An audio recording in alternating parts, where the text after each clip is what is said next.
किसी गांव में एक गड़रिया रहता था। वह लालची स्वभाव का था, हमेशा यही सोचा करता था कि किस प्रकार वह गांव में सबसे अमीर हो जाए। उसके पास कुछ बकरियां और उनके बच्चे थे, जो उसकी जीविका के साधन थे। एक बार वह गांव से दूर जंगल के पास पहाड़ी पर अपनी बकरियों को चराने ले गया। अच्छी घास ढूंढने के चक्कर में आज वो एक नए रास्ते पर निकल पड़ा। अभी वह कुछ ही दूर आगे बढ़ा था कि तभी अचानक तेज बारिश होने लगी और तूफानी हवाएं चलने लगीं। तूफान से बचने के लिए गड़रिया कोई सुरक्षित स्थान ढूंढने लगा। उसे कुछ ऊंचाई पर एक गुफा दिखाई दी। गड़रिया बकरियों को वहीं बांध उस जगह का जायजा लेने पहुंचा तो उसकी आंखें फटी की फटी रह गईं। वहां बहुत सारी जंगली भेड़ें मौजूद थीं।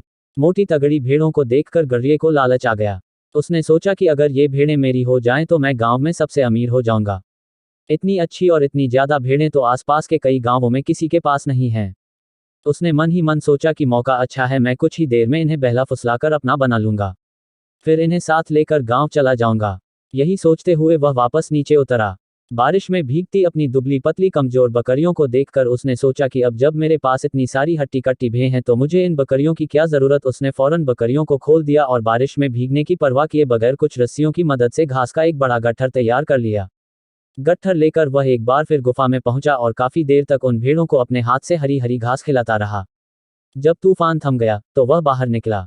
उसने देखा कि उसकी सारी बकरियां उस स्थान से कहीं और जा चुकी थीं।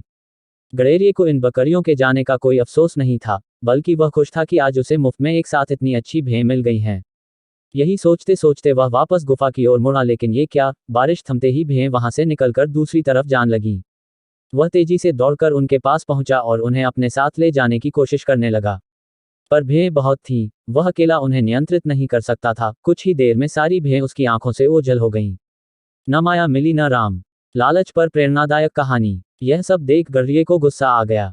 उसने चिल्लाकर बोला, तुम्हारे लिए मैंने अपनी बकरियों को बारिश में बाहर छोड़ दिया, इतनी मेहनत से घास काट कर खिलाई, और तुम सब मुझे छोड़कर चली गई। सचमुच कितनी स्वार्थी हो तुम सब। गड़रिया बदहवास होकर वहीं बैठ गया। गुस्सा शांत होने पर उसे समझ आ गया कि दरअसल स्वार्थी वो भेड़ नहीं बल्कि वो खुद है, जिसने भेड़ों की लालच में आकर अपनी बकरियां भी खो दी। कहानी से सीख। लोभ का फल नामक यह कहानी हमें सिखाती है कि जो व्यक्ति स्वार्थ और लोभ में फंसकर अपनों का साथ छोड़ता है, उसका कोई अपना नहीं बनता और अंत में उसे पछताना ही पड़ता है।